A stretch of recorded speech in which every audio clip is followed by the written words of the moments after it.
Acte chapitre 22. Je lis au nom de Jésus.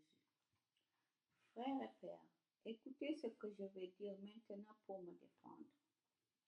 Quand ils entendent Paul parler dans leur langue, ils sont encore plus calmes. Paul continue. Je suis juif. Je suis né à Tarse en Cilicie, mais j'ai été élevé ici à Jérusalem et j'ai eu Gamaliel comme maître. Il m'a enseigné de façon très exacte la loi de nos ancêtres. J'étais plein d'ardeur pour Dieu, comme vous tous aujourd'hui.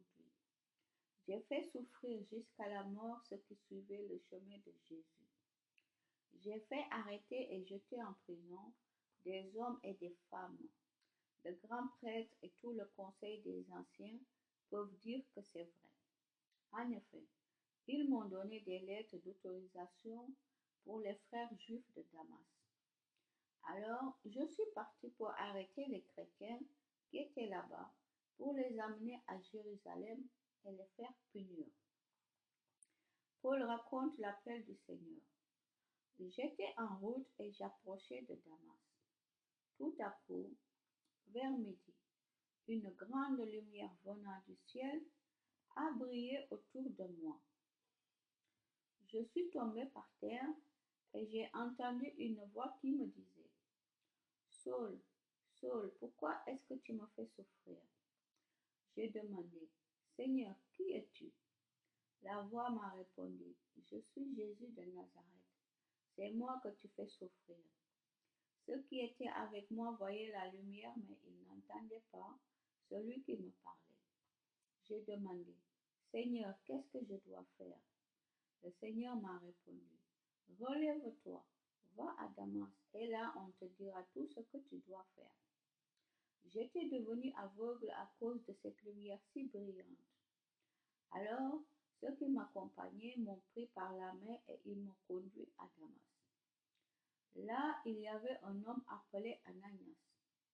Il était fidèle à Dieu et à la loi de Moïse. Tous les Juifs qui habitent Damas disaient du bien de lui. Ananias est venu me trouver et il m'a dit, Saul, mon frère, retrouve la vue. Et au même moment, j'ai vu Ananias clairement. Il m'a dit aussi, le Dieu de nos ancêtres t'a choisi d'avance pour que tu connaisses ce qui lui plaît. Il t'a choisi pour que tu vois Jésus, le juste, et que tu entendes sa voix. En effet, tu dois être son témoin devant le monde entier. Tu annonceras ce que tu as vu et entendu. Et maintenant, pourquoi attendre? Viens, reçois le baptême et le pardon de tes péchés en faisant appel à son nom. Ensuite, je suis retourné à Jérusalem. Un jour, je priais dans le temple et le Seigneur s'est montré à moi. Je l'ai vu et il m'a dit, dépêche-toi, sors vite de Jérusalem. En effet, ses habitants n'accepteront pas ton témoignage à mon sujet. J'ai répondu, Seigneur, ils le savent bien. J'allais dans les maisons de prière chercher ceux qui croient en toi. Je les jetais en prison et je les faisais frapper. Et quand on a fait mourir Étienne, ton témoin, j'étais là moi aussi.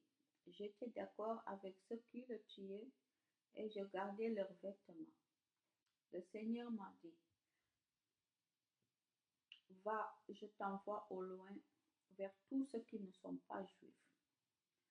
Paul est le commandant romain.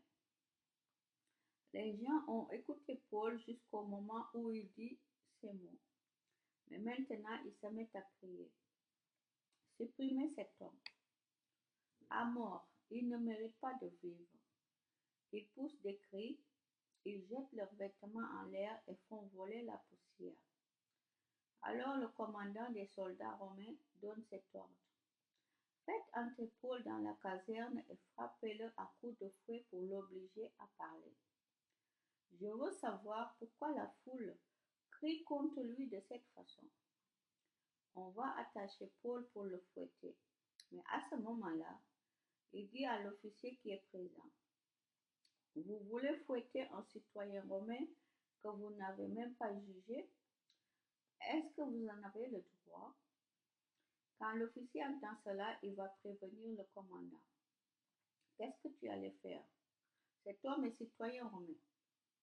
Alors, le commandant vient trouver Paul et lui demande, dis-moi, est-ce que tu es citoyen romain? Paul répond, oui. Le commandant lui dit, moi j'ai dû acheter très cher le droit de devenir citoyen romain.